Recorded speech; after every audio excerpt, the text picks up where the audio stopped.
du patronat marocain. Je suis ravie d'être parmi vous aujourd'hui parce que c'est la première fois qu'une femme est élue patronne des patrons et j'en suis d'autant plus fière. Je suis le président délégué de la Fondation Mohamed VI pour l'environnement, monsieur le gouverneur, monsieur François Moisan, ami et partenaire de l'année. Je suis ravie d'être parmi vous aujourd'hui. Et si nous avons engagé en tant qu'agence marocaine de l'efficacité énergétique il y a quelques années déjà nos plans territoriaux aux côtés de partenaires stratégiques comme la DGCL, la GIZ, l'ADEME et la coopération suisse, c'est parce que Sa Majesté, que Dieu l'assiste, a voulu asseoir une régionalisation avancée et donner le pouvoir aux collectivités territoriales pour qu'elles prennent en main leur développement durable. Dans ce cadre-là, nous avons lancé un appel à candidature et nous avons accompagné 3 villes qui est adapté à un outil méthodologique qui s'appelle le European Energy Award, que nous avons adapté pour créer le MEA Energy Award. C'est la première fois en Afrique, c'est le Middle East Africa, c'est un prix Middle East Africa qui permet à des villes marocaines d'être comparables à 1300 villes au niveau européen. C'est une première africaine. Et je suis fière que nous ayons pu donner 2 prix à la ville de Chefchaouen, et je salue le maire, M. Sfiani, et aussi à la ville d'Agadir. Je salue aussi le maire, M. Milouki, et surtout celui qui l'a précédé, M. Koupech, qui nous a fait confiance.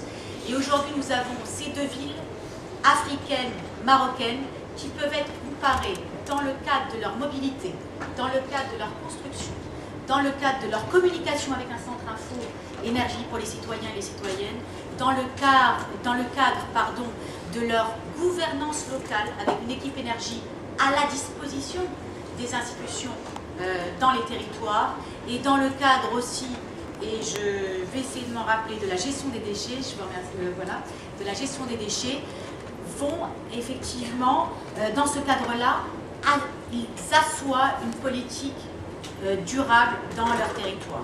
Et dans ce cadre-là, je voudrais dire qu'il y a pour la première fois la mise à disposition d'un tableau de bord énergie dans leur façon de consommer, dans leur façon de gérer leur électricité, dans leur façon de gérer leur gaz à effet de serre. Et aujourd'hui, donc, nous avons ces 2 villes. Demain, nous aurons des villes comme Rabat, comme Bni-Mellel, comme Casablanca, qui s'intéressent à adhérer à ce programme. Et je les salue pour cela. Nous sommes aujourd'hui dans un cadre où je voudrais faire un appel à tous les maires du Maroc pour travailler de commun accord avec toutes nos institutions partenaires et toutes nos institutions pour mettre en place des synergies et pouvoir asseoir une vraie politique territoriale de développement durable. L'outil existe, il a été mis en place, il est efficace, il vous permet non seulement de créer des emplois, puisque à Chefchaouen nous avons créé une centaine d'emplois, mais il vous permet aussi de réduire vos gaz à effet de serre et il vous permet surtout d'attirer des fonds directs étrangers. Et ça, c'est important. Je voudrais terminer en disant que dans ma 2e casquette en tant que vice-présidente et représentante du Maroc à la Commission économique pour l'Europe des Nations Unies au Bureau partenariat public-privé, eh bien, le partenariat public-privé, comme l'a dit Madame la Présidente, est un véhicule, est un outil prépondérant pour la lutte contre le changement climatique.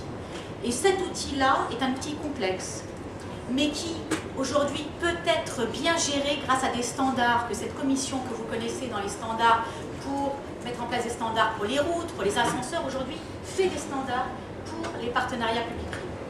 Et dans ce cadre-là, je voudrais vous donner juste un exemple. C'est le partenariat public-privé qui a été fait à Salé, qui s'appelle Salanor. Et je suis très fière de ce projet parce que c'est un projet typiquement marocain. Nous avons des experts qui nous disaient qu'il fallait à peu près 2 000 € par luminaire pour mettre en place un plan d'investissement pour l'éclairage public efficace. Eh bien, nous avons réussi avec 4 fois moins au Maroc une solution made in Morocco par un Marocain que je félicite aujourd'hui et qui nous a permis d'augmenter la capacité lumière et donc la sécurité de nos concitoyens de 68% à 93% dans la ville de Salé et de diminuer la consommation énergétique de 30%, voire aller vers 41%. Donc, je pense que c'est l'amour du développement durable qui nous rejoint aujourd'hui. Et je voudrais conclure en disant que mes hommages déférents à Son Altesse Royale pour tout le travail qu'elle mène et bien sûr Je suis l'AME, que je représente aujourd'hui, et tout à fait fière d'être à vos côtés. J'espère pouvoir vous accompagner avec des moyens, comme le disait Monsieur le Gouverneur. J'espère que le nouveau gouvernement va nous entendre, avec des moyens, vous accompagner encore mieux. Je vous remercie.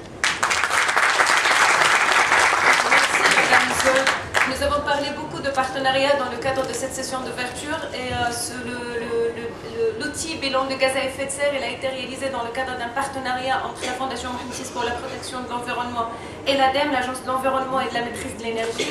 Et donc j'ai le plaisir de passer la parole à M. François Moisan, directeur exécutif stratégie, recherche internationale et directeur scientifique au sein de l'ADEME. Vous avez 3 minutes, M. Merci. Madame la Présidente de la CGEM, Monsieur le Vice-président de la Fondation Mohamed pour l'environnement, Monsieur le Gouverneur, Madame la Secrétaire Générale de l'AME, je suis très heureux, Mesdames, Messieurs, je suis très heureux d'être présent. Je vous remercie, les institutions, de nous avoir invités, à participer à cette séance d'ouverture. Je vais être très bref. Pour rappeler qu'effectivement, l'ADEME est impliquée depuis longtemps sur le développement des outils de comptabilisation des gaz à effet de serre. Vous savez qu'en France, ces bilans